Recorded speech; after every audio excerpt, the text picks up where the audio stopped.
ሰላም እንዴት ናችሁ? የተወደዳችሁ የአባቴ ቤተሰቦች፣ እኔ አገልጋይ አላዛር ዱናሚስ ነኝ። በዚህ በፓወር ኦፍ ጎስፕል ዩቲዩብ ቻናል የሚለቀቀውን ትምህርቶች እየተባረካችሁበት እንደሆነ እየተጽናናችሁበት እንደሆነ ከብዙዎቻችሁ ምስክርነት እየሰማሁ ነው። ዛሬ ደግሞ ልሳንን ለመናገር የሚያስፈልጉ ነገሮችን ዛሬ 4 ቶፒኮችን አወራችኋለሁ። በልሳን ለመጸለይ ላለመጸለይ ምክንያት የሆኑባችሁ ነገሮች ጭምር ነው የምነግራችሁ። እነዚህን ነገሮች እየነገርኳችሁ ላይክ በማድረግ ሼር በማድረግ ሰብስክራይብ በማድረግ ከዚህ አገልግሎት ጎን እንድትቆሙ በጌታ ፍቅር አሳስባችኋለሁ። ላይኩ እናንተን አይጎዳችሁም፣ ሰብስክራይቡ እናንተን አይጎዳችሁም። ስለዚህ እኔን ስለሚጠቅመኝ ይሄን ቻናል ለማሳደግ ስለሚጠቅም አሁን እያወራችሁ ይሄን ሰብስክራይብ እንድታደርጉ በጌታ ፍቅር አሳስባችኋለሁ። ወደ ትምህርቴ ስገባ የመጀመሪያው ነገር ልሳን ለመናገር ምን ማድረግ አለብን ካላችሁ የመጀመሪያው ነገር ፍላጎት። ብዙ ሰዎች በጌታ ቤት ብዙ ረጅም ዘመን ቆይተዋል፣ ደግሞ ረጅም ታይም አሳልፈዋል። አንዳንዱ ደግሞ ተስፋ ቆርጠዋል። እግዚአብሔር ለእኔ በልሳን የመናገር ስጦታን አልሰጠኝም የሚሉ አይነት ምክንያቶችን ከብዙ ሰዎች እሰማለሁ።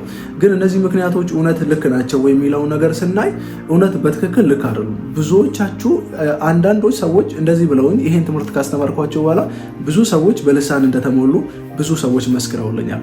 ዛሬም ደግሞ ብዙዎቻችሁ እንድትመሰክሩ ጭምር ስለምፈልግ ነው ይሄን ትምህርት ደግሞ በዩቲዩብ ቻናል ማስተምራችሁ። ይህን ትምህርት እየተማራችሁ እርግጠኛ ነኝ መንፈሳችሁ በኃይል እንደሚቀጣጠልና እንደሚነቃቃ፣ መንፈሳችሁን እያነቃቃችሁ በብዙ ረሃብ እንድትሰሙ ይፈልጋሉ። የመጀመሪያው ነገር ልሳን ለመናገር ፍላጎት ነው የሚፈልገው። ኒድ ይፈልጋል። ፍላጎት ወይም ረሃብ ይፈልጋል። ፍላጎት ከሌላችሁ፣ ኒድ ከሌላችሁ በፍጹም በልሳን መሞላት አትችሉም። ሰው ምግብ ሲፈልግ ምግብ ያለበት ስፍራ እንደሚሄድ እንደዛ ሰው በልሳን መጸለይ ሲፈልግ ፍላጎት የሚባለው ነገር መጀመሪያ አይደለ። ሰው ምግብ መብላት እንዳለበት ስለሚሰማው ብቻ አይደለም የሚበላው አይደል፣ ሲርባው አይደል የሚበላው። ስለዚህ ለረሃቡ ምላሽ የሚሰጠው ደግሞ በመሄድ ነው። ስለዚህ ፍላጎት የሚባለው ነገር እንድትሄዱ ያደርጋችኋል፣ የሆነ ነገር እንድትፈልጉ ያደርጋችኋል ማለት ነው። ስለዚህ የመጀመሪያው ነገር ፍላጎት ነው። ጳውሎስ ሲናገር እንደዚህ ያለ ሁላችሁም በልሳን እንድትጸልዩ እወዳለሁ እፈልጋለሁ ሲል ታዩታላችሁ። ስለዚህ እያንዳንዳችሁ ሁላችሁም በልሳን እንድትጸልዩ መንፈሳዊው ዓለም ይፈልጋል። ግን ምንድነው ትልቁ ችግር ካላችሁኝ፣ ፍላጎት የመጀመሪያው ብዙዎቻችሁ ጋር ፍላጎት አለው፣ በልሳን የመጸለይ ፍላጎት አለው።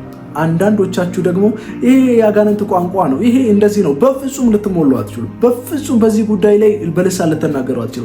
ጥርጣሬ ውስጥ ያላችሁ ሰዎች፣ ፍላጎት የሌላችሁ፣ በልሳን የመናገር ፍላጎት የሌለው ሰው ሲጀመር ከመሰረቱ ጀምሮ በእንዲህ አይነት ነገር በልሳን የመሞላት ነገሩ በጣም አነስተኛ ነው። ብዙዎቻችሁን ኢግኖር የምታደርጉት የማትፈልጉት ነገር በህይወቶቻችሁ ላይ ኤክሰርሳይዝ ማድረግ አትችሉም።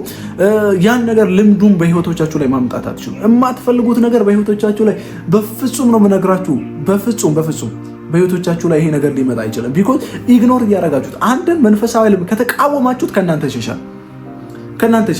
ተቃውሙት፣ እሱም ከእናንተ ይሸሻል ነው የሚለው። ዲያብሎስን ስትቃውሙት እንደሚሸሽ እንደዛ አንድን ነገር በህይወቶቻችሁ ላይ ኤግዚስት እንዳይሰራ ከተቃወማችሁት፣ እንቢ ካላችሁት እናንተ ህይወት ላይ መስራት ያቆማል። ስለዚህ የመጀመሪያው ነገር ለልሳን ያላችሁን አመለካከት አስተካክሉ። ልሳን መንፈሳዊ ቋንቋ ነው። መጽሐፍ ቅዱስ ሲናገር በልሳን የሚጸልይ ራሱን ያንጻል ይላል። ስለዚህ ራሳችሁን መንፈሳዊ ነገራችሁን ማሳደግ የምትፈልጉ ከሆነ፣ የእግዚአብሔርን ድምፅ መስማት የምትፈልጉ ከሆነ፣ ረጅም ታይም በጌታ ፊት ለመቆየት ለመጸለይ ለመንበርከክ የምትፈልጉ ሰዎች በልሳን መጸለይ ብዙ ነገሮቻችሁን ቀላል ያደርግላችኋል። ቢኮዝ ልሳን የሚናገር ከእግዚአብሔር ጋር ሚስጥርን ይነጋገራል ነው የሚለው። ስለዚህ ሚስጥር የምታወሩበት ቋንቋ ነው። እንዲህ አይነት ረሃብ ከእግዚአብሔር ጋር ሚስጥር የማውራት ረሃብ ከሌላችሁ አሁን ይሄ ቪዲዮ ሲጀምር አይጠቅማችሁም። እርግጠኞቼ ነው የምነግራችሁ። ይሄን ቪዲዮ አሁን ቀጣይ ያሉትን የሚሰሙት ረሃብ ያላቸው ሰዎች ናቸው። መንፈሳዊ ረሃብ የገባባቸው ሰዎች ናቸው። ሌላው ሁለተኛው ነገር ምንድነው ካላችሁኝ፣ ፍርሃት የሚባለው ነው። ብዙዎቻችሁ ትፈራላችሁ። ብዙዎቻችሁ ፍርሃት ነው እንዳትናገሩ ያደረጋችሁ። ዋይ ምን አይነት ፍርሃት ካላችሁኝ፣ ይሄን ልሳን እገሌ ሲናገረው ሰምቼዋለሁ፣ ይሄን ልሳን ጓደኛዬ ስታወራው ሰምቼዋለሁ፣ ይሄን ልሳን ፓስተር ሲያወራው ሰምቼዋለሁ፣ ይሄ ልሳን ከኔ አይደለም የሚል ፍርሃት ብዙዎቻችሁ ላይፋችሁን እያቀነጨረው። ዋይ ምን አይነት ካላችሁኝ፣ ውስጣችሁ ቋንቋ አለ፣ እየጸለያችሁ የሚመጣ የሚወጣ ነገር አለ። ልክ ሲወጣ ግን ይሄ ነገር አውቀዋለሁ፣ ይሄን እገሌ ሲናገረው ሰምቼዋለሁ፣ ይሄን እገሌ ስትናገረው ሰምቻታለሁ የሚሉ ምክንያቶች በልሳን ላለመናገር ፍርሃት የሚሆኑባችሁ። አሁን በልሳን ስጸልይ እንትና ምን ይለኛል፣ እንትና ምን ትለኛለች፣ ማንም ምንም አይላችሁም። እርግጠኛ ሆኜ ነው የምነግራችሁ። ማንም ምንም አይነት ምክንያት ቢነግራችሁ መንፈሳዊ ነገራችሁን ከማስኬድ አትፍሩ። ፍርሃት ደግሞ ቀንበር ነው። ፍርሃት ወጥመድ ነው። በፍርሃት ቀንበር ውስጥ ካላችሁ አዳዲስ ነገሮችን ማምጣት አትችሉም።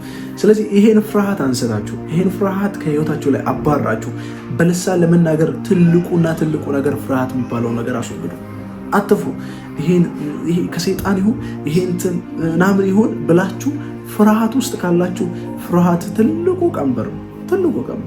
አንድን ነገር ላለማድረግ ፍርሃት የሚባለው ነገር ብቻ በቂ ነው። ፍርሃት የሚባለው ብዙዎቻቸው አይታችኋል። አዳዲስ ነገር መሞከር አንፈልግም። ዋይ ለምንድን ነው ካላችሁ አዲስን ነገር እንፈራለን። ብዙ ሰው ካለበት ስፍራ መውጣት አይፈልግም፣ ካለበት ከተማ መውጣት አይፈልግም። የሆነ ነገር ዋይ ሲባል የሚመጣውን ነገር ያስባል። እንደ ኢትዮጵያዊ ደግሞ መልካም እንትን የለን፣ መልካም ልብ የለንም። አንድን ኢትዮጵያዊ ረጅም ፎቅ ጋር ብታቆሙት አሁን ከዚህ ላይ ታች ሰው ቢወድቅ ይተርፋል ነው የሚላችሁ እንጂ ይሄ እንዴት ተሰራ ከዚህ የተሻለ መስራት እንችላለን ምናምን የሚል ማይንድ የለንም። ፍርሃት ነው ያለን። ለየትኛውም ነገር በፍርሃት ነው የምንገልጸው። አሁን ከዚህ ላይ ምናምን አየር እንፈራለን፣ ከፍታ እንፈራለን።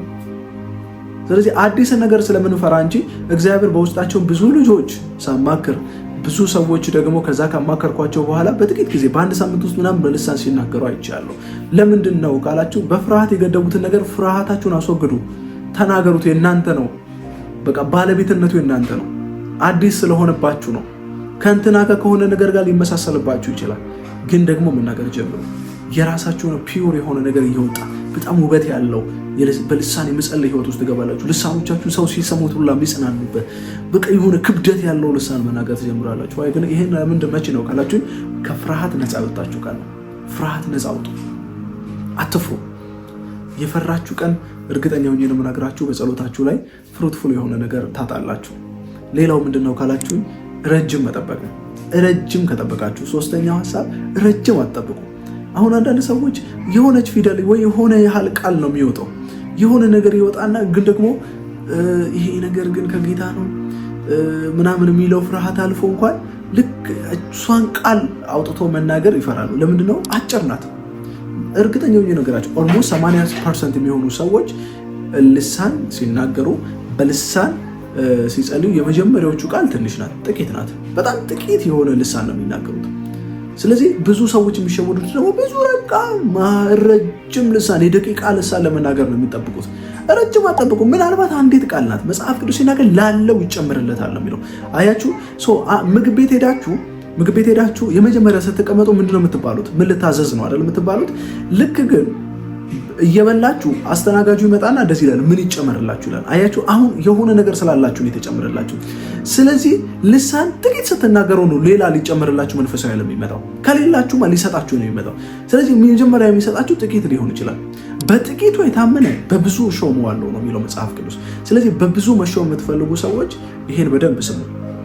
በህይወቶቻችሁ ላይ በልሳን ለመጸለይ ልሳናችሁን ለማሳደግ እነዚህ ነገር አድርጉ። በቃ ረጅም አትጠብቁ፣ አትፍሩ።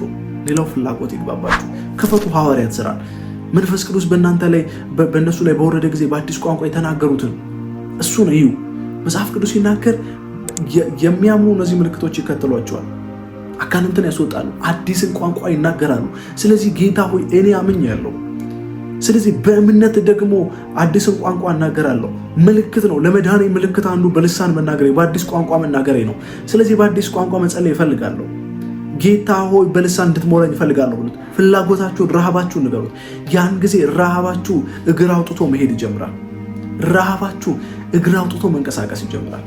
እሱን ካደረጋችሁ እርግጠኛ ነኝ እነዚህ ነገሮች ካደረጋችሁ በልሳን ላለመሞላት ምንም ምክንያት የላችሁ። በልሳን መጸለይ ትጀምራላችሁ። ደግሞ ጸልይላችኋለሁ በጌታ በኢየሱስ ስም እግዚአብሔር በልሳን እንዲሞላችሁ፣ በጌታ በኢየሱስ ክርስቶስ ስም በውስጣችሁ አዳዲስ ቋንቋ እንዲፈልቅ ነው ጸልያለሁ። በልሳን የምትጸልዩበትን ጸጋ ስጦታ እንዲጨመርላችሁ በጌታ በኢየሱስ ስም ጸልይኩላችሁ።